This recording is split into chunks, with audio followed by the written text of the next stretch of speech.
Now, circling back to the NBA, I think, we're talking about the difference in games between the WNBA and the NBA. The games are always changing. So what do you think is the most valuable type of player in the league right now? I mean, that's kind of a tough question. Yeah, the most valuable type of player in the league right now, I think, is the 3-and-D, just being able to space the floor while also being able to defend. That's something that is crucial because as the league has expanded, everybody nowadays has potential to be able to make shots and knock them down, but being able to defend is the hardest thing in today's day and age in the league, because of the new rules and spacing. You have to be able to really isolate and guard, and I think that 3-and-D is something that has been really pertinent in these series that you've seen, whether it's Derrick Jones and P.J. Washington in Dallas, what they're doing, whether it's the guys in Boston who really are able to do it consistently throughout the board, doing D. White, Drew Holiday, and those guys, and then being able to play with pace. That's something that the league has put a priority on. You see the faster paced teams simply have a little more freedom to play. So it's been really exciting to watch. How do you think the NBA is right now with regards to, the fouls maybe and catering towards offense in the league? Yeah, I would say that it's funny because they had been for most of the regular season. And you look at this playoff series, and after All-Star break, and you're like, this is not the league we've been watching for the past 50 games. So it's definitely interesting. I think that they do a good job of trying to balance what it looks like throughout the season. It's a difficult position to be in. You have to give the referee credit and the league credit for how they structure it. But the game of basketball is going to continue to grow. So figuring out rules to help both the offensive and defensive players have success is going to be something that, as players, we have to be a part of, but also as the owners and GMs and everything like that, we have to be mindful of what we put in place for the next generation. I want to switch gears a little bit to some more specific questions. I'm going to ask you a few about your career so far, starting off with Rick Barnes. He's known to be a pretty tough coach. What was that like in the switch from Providence Day to Tennessee, and did you have a welcome to Rick Barnes type of moment at all? Yeah, when I was running on the treadmill and Coach Barnes walks up with a bag of popcorn that my mom knows I love popcorn, so she sent me a UPS box full of it. And I remember Coach Barnes said they confiscated it, and I was running on the treadmill, and Barnes had a bag of popcorn popped and walked up beside me and started eating in front of my face and just saying, "This popcorn's pretty good, right?" Actually, yeah. And just teases me. And then Barnes, every player that's played for Barnes probably has 26 Barnes stories. So he's incredible. He's a guy that's super intense. He's not like Coach Field at all. Coach Field was kind of laid back and tried his best, but I definitely had a shell shock moment when I got to school for the conditioning side. But I was thankful because those guys, helped me determine my work ethic from now on, moving forward. One of the games that I remember from your time at Tennessee was the game in 2018 at Vanderbilt after you guys had just gotten the number 1 overall ranking in the country. You hit 23 out of 23 free throws, which is absurd. So going into that game, did you see that coming, or was that surprising? That game, actually, the funny thing is I remember hearing about the story of what Tennessee was last ranked number 1. Vanderbilt lost. They lost to Vanderbilt the next game.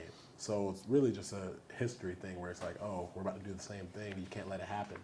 So I remember that game. We just had a bad game overall as a team. But I said, I'm not going to be the one that allows this to happen. I'm not going to be the person that has it repeating history. I wanted to change that. So I remember going into that game, I was just ready to play and perform. Our team didn't have the best of games. And I didn't intend to score that many. I remember during the game, Jordan Bone walks up to me. He's like, "Bro, look up." And I'm like, "Why?"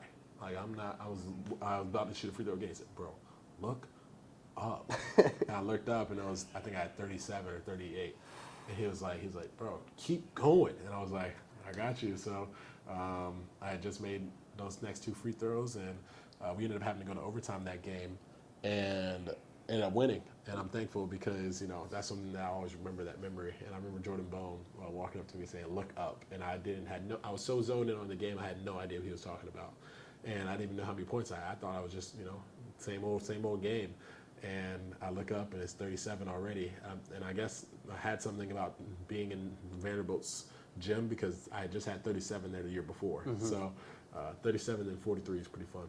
Is that a thing, do you think? Like, some people just play better in certain arenas? I do think that. Like, I think most of my numbers in southern markets are pretty good because, Okay. like, I think it just allows my joints and my body to feel better. Maybe that's true across the league and consistent, but I know northern, like me going up to, I don't know if it's Boston, but like I guess you could say Portland or places like that. I would be interested in seeing what it is. What about Denver? How is it playing in there? Because I always hear about Altitude. how rough it is. Yeah. So you get used to it after the first quarter, but Okay. getting through it, it's definitely something you have to like find your first win, and it's fun to play there. You know, they have great fans. We always made it a home game when I was in Boston. Whenever we went there, really that's how Celtics travel everywhere. But it was definitely a great environment to play in. I want to talk about your time in the NBA. Between your second season and your third season in the league, you had an increase in your field goal percentage, three-point percentage, and free throw percentage in your third season. So going into that year, did you change something, or I think what it's just happened? the approach. That's something that I have to be consistent about this summer too. I want to have that same level of growth that I had, because going into that third year, I remember that second year I had an up and down season, and I wasn't as prepared. We had a new coaching change, and I was just saying, you know what, this is my time to make a mark and step up for this team. And Ime trusted me and challenged me, and that's something that I really loved out of a coach, a person that can be honest and direct. And I think that's why we meshed so well. We're able to, have such great success, is that Ime just, said, I believe in you, and we all believe in you. So now go be great. And I just took it full at heart. So being that for this team, similar.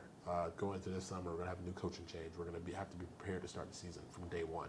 I don't want us to be underprepared from the start, because then you have to figure it out throughout the season, rather than if we come in ready to go, we can roll off the rails from the start. And in that third season under Ime Udoka, you guys started off 25-25, and then you went 26-6 in the last 32 games to go to the NBA Finals.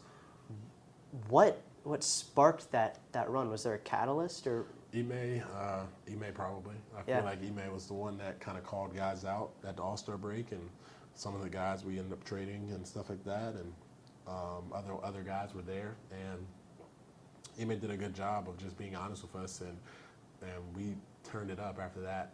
When he has a level of oomph that like rallies people behind him, and he's willing to talk trash and do anything for it. So I think that was just inspired by him, and we all knew that we were prepared, and we had a more familiar way of his system. We were doing better defensively, and then our offense came around. That's all for Season 2 of The Insider. I'm Charlie Hitt, here with Grant Williams. We'll see you guys next time.